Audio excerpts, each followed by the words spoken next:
Tudo bem, pessoal? Meu nome é Diego, nós estamos no canal Vida e Reforma e antes de começar, venho aqui pedir para vocês para curtirem, compartilharem, comentarem e se inscreverem no canal, tá? E hoje o assunto é em outros termos, é bem viajado, viu? Mas é isso aí, irmãos. Vamos para a vinheta.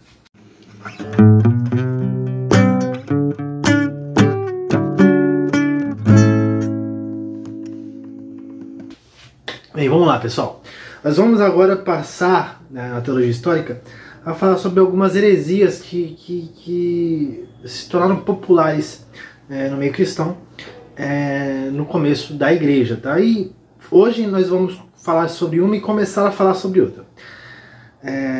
Vai ser um tema bem viajado, porque digamos que uma das heresias é bem complicada de se entender e absorver tudo, mas indiferente.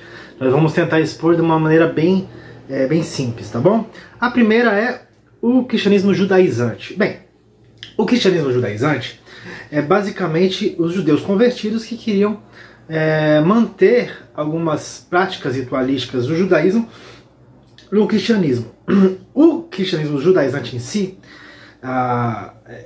só que o que mais destacou, ou o que foi mais contrastante na época, foi o ebionismo, tá? Que eles não só quiseram trazer consigo os rituais judaicos, como também mudaram o cânon, fizeram um evangelho só para eles, né? E tudo mais, tá bom? Eles tinham algumas coisas que remetiam ao gnosticismo também, que eu vou falar posteriormente, tá bom? O ebionismo tinha uma questão, por exemplo, Jesus para ele era apenas um profeta do bem, onde para eles há um princípio do mal e um princípio do bem, que é o senhor dessa era, que é o senhor do mal, e o senhor da era do porvir é o princípio do bem, né? O princípio do mal é o princípio do bem. Jesus é o profeta do bem, né? Seguido de Isaac, Abel e tudo mais. Eles sempre são acompanhados como posso dizer, acompanhado sempre do profeta do mal, que é o oposto deles, né? Por exemplo, Caim, Abel veio acompanhado de Caim, Jesus veio acompanhado de João Batista, Isaac veio acompanhado de Ismael. Então isso que eles acreditavam, os ebionitas, tá? Jesus recebeu o poder no batismo, que é semelhante ao monarquianismo, né? Acreditava nisso. Eles tinham a sua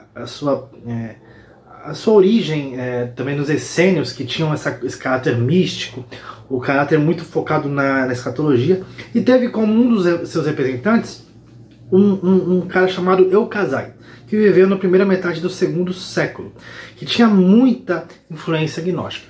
E dizem também as más línguas que foi uma das influências do islamismo, que é de Maomé, diretamente de Maomé, tá bom?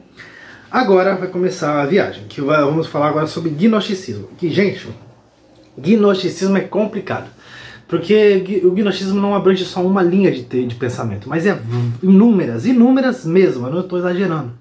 Cada uma é totalmente diferente de outra, entendeu? Tanto o gnosticismo que nós vamos abordar aqui é o gnosticismo cristão, só que há várias linhas de gnosticismo, tá? O gnosticismo ele tem como princípio fundamental o sincretismo cultural e religioso nas crenças, tá? É um conjunto de doutrinas que tiveram diversas ambiguações, infinitas na verdade, como característica principal o sincretismo. A salvação é a libertação do espírito escravizado pela matéria. Esse também é uma demonstração de um teor fortemente helenístico, né? Influenciado pela filosofia grega, tá? Essa libertação, que é a salvação, que é a libertação do espírito da matéria, porque a matéria é uma prisão, essa salvação ela é mediada, ela é realizada pela gnosis, tá bom? Pela gnosis. A gnosis é um conhecimento especial que a pessoa recebe, tá? Uma coisa mística, né? Uma coisa de fato especial, tá? Uma iluminação mística. E no caso do gnosticismo cristão, quem dá essa iluminação? Cristo, tá?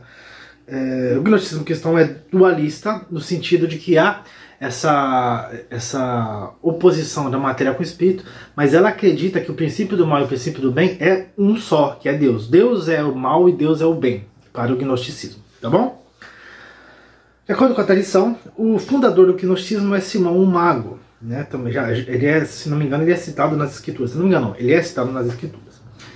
Um discípulo de Simão foi Menandro, que era um judeu gnóstico. Então, Simão o Mago era um gnóstico e Menandro era um judeu que se tornou gnóstico, mas sempre trazendo consigo a religião judaica junto, tá bom? Agora eu vou começar a falar sobre personagens, né, sobre pensadores do gnosticismo. Um deles foi Cerinto, tá?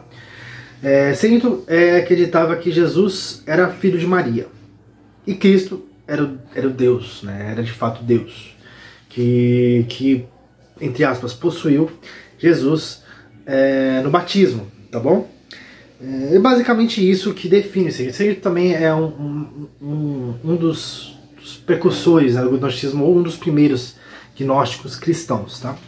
Saturnino, outro cara, Saturnino, foi um discípulo de Menandro, que era discípulo de Simão o Mago, como eu já citei. Saturnino acreditava que o mundo tinha sido criado por 7 anjos. Isso é uma coisa corriqueira no gnosticismo, tá bom? Nos quais, do qual um dos anjos é o Deus de Israel, é o Deus judaico, tá? Os anjos falharam na criação. E por isso eles não conseguiram fazer a imagem e semelhança do Deus Supremo. Então o Deus judaico, na verdade, é um dos anjos criadores, os quais estão subordinados a um Deus Supremo, tá? Cristo foi mandado para nos dar meios para libertar a matéria, para nos libertar da matéria, tá? Isso é o que Saturnino dizia bem introdutoriamente, tá bom? Outro agora é uma escola, né, que é chamada Carpocracianos, que tinham como provável mestre o Carpócrates, que viveu por volta do começo do século II. Ele era extremamente influenciado pelo neoplatonismo, tá? Em relação à sua dualidade, né? Sempre um dualismo muito destacado. O mundo também foi criado por espíritos inferiores ao Pai, e as almas são pré-existentes ou são eternas, tá? A salvação é obtida por meio da recordação, isso é uma coisa muito platônica também. E essa recordação, ela recorda o que houve na pré-existência da alma, antes de ela ser encarnada, tá bom? A reencarnação é uma condenação. A reencarnação é uma condenação para Carpócrates e para os carpocracianos, porque não alcançaram a salvação durante sua vida, então necessariamente tem que reencarnar. E o exemplo a ser seguido era Jesus. Isso é o que Carpócrates e os carpocracianos acreditavam. Outro personagem, deixa eu ver se... Eu não vou falar sobre Valentim, senão vai ser muita coisa. Eu vou parar nesse agora que eu vou falar agora, que é o Basílides, tá? Basílides, ele era de Alexandria, como era comum, né? Essa escola, o gnosticismo era muito forte em Alexandria por causa do teor, do teor intelectual que era dominante nessa região. Basílides viveu em Alexandria no começo do século II também, e ele reivindicava o título de discípulo de Matias. Ele acreditava, ele pregava que era discípulo de Matias, um dos apóstolos que foram os substitutos, entre aspas, de Judas Iscariotes. Para ele, o Deus do Antigo Testamento é um dos anjos que criaram este mundo, como eu disse, igual Saturnino acreditava. A criação foi imperfeita, pois os anjos criadores estão a 364 céus de distância do Deus Supremo. Por isso que eu estou falando que é uma viagem só o que eles acreditavam. Se você me perguntar de onde ele tirou isso, é o que eles acreditavam ser gnoses, que era uma revelação especial que eles tinham recebido, tá? Há uma porção do Espírito Divino aprisionado em cada corpo humano, tá? É a questão da semente. A semente do Logos tem um pouco em cada corpo humano.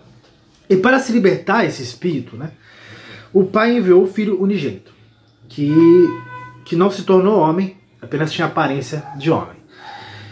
Jesus não foi crucificado, e quem foi crucificado foi Simão de Cirene, que é o que carregou a cruz para ajudar Cristo, tá? É isso que eu vou falar hoje, porque se eu começar a falar sobre Valentim vai ficar muito extenso. E Valentim é o cara que tem mais referência e tem mais conteúdo sobre gnosticismo. Gente, você viu que começou agora a vir uns assuntos muito, muito viajados mesmo, né? E é o que vai ser no próximo vídeo também, tá? Isso não vai permanecer, porque nós vamos começar a falar agora sobre pensadores do cristianismo, Só que o gnosticismo ele foi muito popular na época. Então é importante a gente entender este contexto no qual o cristianismo patrístico estava inserido. Tá bom? E é isso, pessoal. Um beijão. Muito obrigado por assistir o vídeo. Até o próximo. Tchau, tchau.